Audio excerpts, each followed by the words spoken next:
పద కృష్ణ, ఇంటికెళ్దాం. కానీ గంగా, మేమందరం ఉన్నాం కదా. కృష్ణ పద వెళ్దాం. ఏమైంది? అమ్మ నాన్న ఏదో చెప్తున్నారు, వినొచ్చు కదా. అమ్మ ఏమైంది? తనకేమైంది? నువ్వే కదా అన్నావు తన స్వభావం కాస్త మారింది అని. మళ్ళీ ఏమైంది? అది నానమ్మ, డాక్టర్ గారు చెప్పారు కృష్ణని ఇంటికి తీసుకెళ్లొచ్చు అని. అందుకనే బహుశా గంగ తనని ఇంటికి తీసుకెళ్ళుంటుంది. అవును నానమ్మ, యాక్చువల్లీ గంగ ఈరోజు కృష్ణ పరిస్థితి చూసి చాలా కంగారు పడిపోయింది. ఏం పర్లేదు, నేను వెళ్ళి తనతో వద్దు మాట్లాడొస్తాను. వద్దు, ఆగాగాగు. ఈరోజు అమ్మా కూతుళ్ళిద్దరినీ ఒంటరిగా అలాగే గడపనివ్వు. రేపు గంగ ఇంకా కృష్ణని తీసుకొద్దాం. నేనొకటి ఆలోచించుంచాను.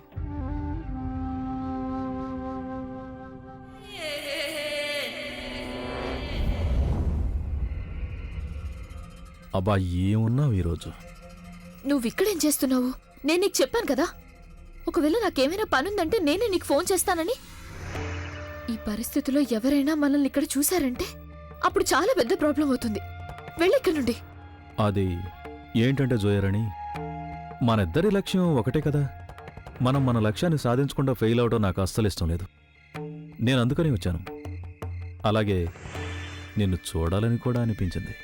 నీకు ఒక బహుమానం తీసుకురావాలని అనుకున్నాను, కానీ డబ్బులైతే నా దగ్గర లేవు. ఇదిగో. కృష్ణని కాల్చి చంపాలనే ప్లాన్ అయితే ఫెయిల్ అయిపోయింది. ఇప్పుడు ఏదైనా ఆలోచించావా?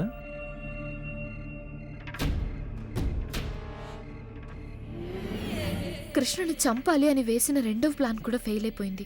కానీ ఇదే సంఘటన కారణంగా గంగ ఇంకా సాగర్ ఒకరికొకరు దూరం అయ్యారు. గంగకి కేవలం రెండే బలహీనతలు. ఒకటేమో తన సెల్ఫ్ రెస్పెక్ట్, ఇక ఇంకొకటి తన కూతురు కృష్ణ. ఇక నేను ఈ రెండు బలహీనతలతోనే ఆడుకోవాలి, వాటిని అవకాశంగా తీసుకోవాలి. నువ్వు ముందు ముందు చూస్తూ ఉండు నేను ఏం చేస్తాను అని.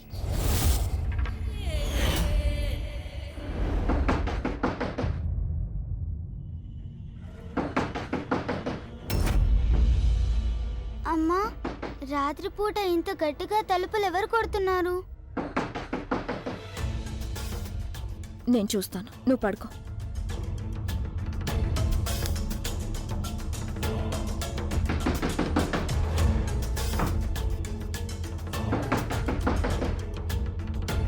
ఎవరు?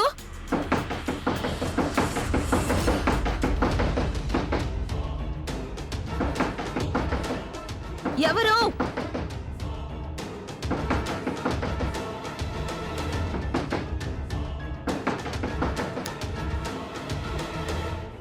ఎవరు?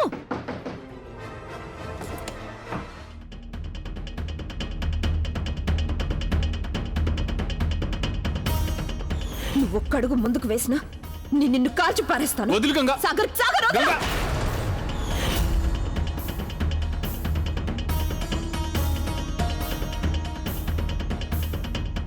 సాగర్, సాగర్, నువ్వు బానే ఉన్నావుగా? ఏమైంది చెప్పు నాకు. అసలు గంగా నా ముందు తన పేరెత్తకండి. తను నన్ను కాల్చాలని అనుకుంది నాన్న. నేను చచ్చిపోయి ఉండేవాణ్ణి. దాని గురించి తను ఆలోచించలేదు, కాల్చేసిందంతే.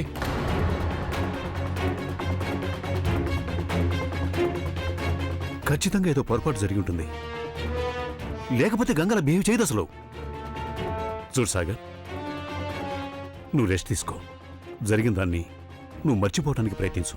నేనే వెళ్ళి తనతో మాట్లాడొస్తాను. మీరు ఎక్కడికి వెళ్ళకండి నాన్న. మీరు గంగతో ఏమీ మాట్లాడకండి. ఎవరు ఎక్కడికి వెళ్ళకూడదు. మీరు నాతో చెప్పారు కదా నాన్న, సాగర్ నిన్ను గంగ క్షమించానని చెప్పేదాకా నువ్వు తనని క్షమాపణ అడుగుతూనే ఉండాలని, తన మనసు కరిగేంత వరకు అడుగుతూనే ఉండాలని. బిలీవ్ మీ నాన్న, నేను తనని చాలాసార్లు క్షమాపణ అడిగాను. మీరు ఎలా చెప్పారు నేను అలాగే చేస్తూ వచ్చాను. నా వల్ల అయినవన్నీ నేను చేస్తూనే వచ్చాను నాన్న. కానీ నా ప్రయత్నాలన్నీ తన ముందు ఎందుకు పనికిరానివైపోయాయి. నేను నా ఫ్యామిలీని ఒకటిగా చూడాలనుకున్నానంతే. కానీ నాన్న, తన అలా కోరుకోవటం లేదు. తను ఈ రోజు వరకు చేసినవన్నీ నేను అస్సలు పట్టించుకోలేదు. నేనేమనుకున్నానంటే తను ఏదైతే చేస్తుందో అదంతా కూడా ఇన్నేళ్ల బాధ కోపం వల్ల ఇలా చేస్తుందని. కానీ ఈరోజు తను అన్ని హద్దులు దాటేసింది నాన్న. She has crossed all the limits. ఏమనుకుంటున్నాను? తను ఏమైనా చేయొచ్చు, నేను మాత్రం అన్ని చూస్తూ మౌనంగా భరిస్తూ ఉండిపోవాలి కదా? లేదు, ఇప్పుడు అలా అస్సలు జరగదు నాన్న. ఇక నేను నా కూతుర్ని పొందడం కోసం పోరాడుతాను నాన్న. మీరు చూస్తూ ఉండండి, లీగల్లీ నేను కృష్ణని ఇంటికి తీసుకొచ్చి తీరుతాను. అప్పుడు గంగ నన్ను అస్సలు ఆపలేదు. గంగ ఈగో ఉంది కదా. మీరు చూస్తూ ఉండండి నాన్న, నేను గంగ ఈగోని, తన ఆత్మ గౌరవాన్ని ఎలా దెబ్బ కొడతాను అనేది.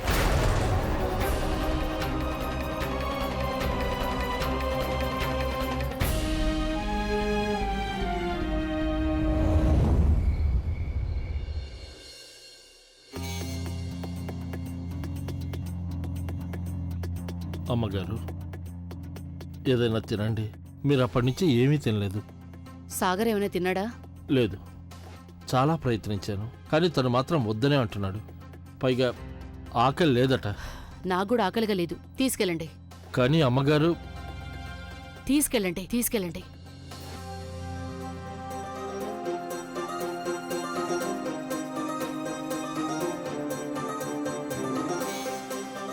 చాలా దారుణంగా ప్రవర్తించింది ఆ గంగ నా మనవడు సాగర్తో.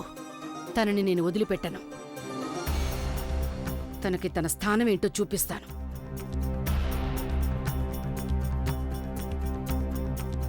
రేపే నీకు అర్థమవుతుంది గంగా, ఈ అమ్మగారు ఏం చేయగలరని.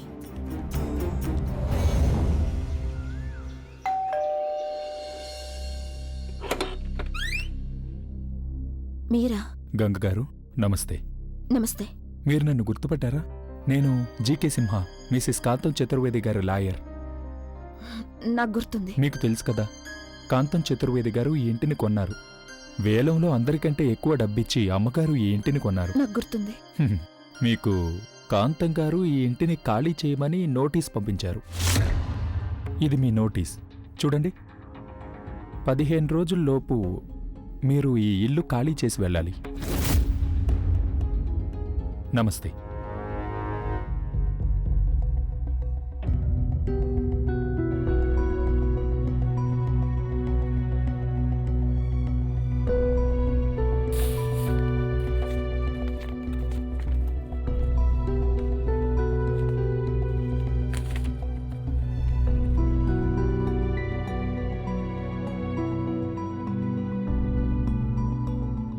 గంగా, ఈ లాయర్ ఇక్కడికి ఎందుకు వచ్చాడు?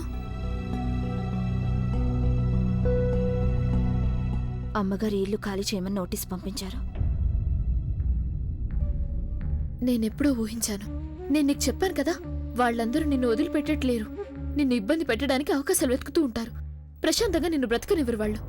సాగర్ నీతో ఏ విధంగా అయితే ఛాలెంజ్ చేసి వెళ్ళాడో తెలియడం లేదు. ముందు ముందు తనేం చేస్తాడని. ఇప్పటికేం చేయాలి గంగక్క? అది నాకు తెలీదు. కానీ ఒకటి మాత్రం బాగా తెలుసు. వాళ్ళు మనల్ని ఎంత దెబ్బ కొట్టాలని ప్రయత్నించినా ఏం పర్లేదు. వాళ్ళు మనల్ని ఇంట్లో నుండి బయటికి పంపించగలరేమో, కానీ మన ధైర్యాన్ని, మన నమ్మకాన్ని ఎప్పటికీ దెబ్బ కొట్టలేరు. మనకెన్ని సమస్యలు వచ్చినా సరే మనం పోరాడుతూనే ఉండాలి.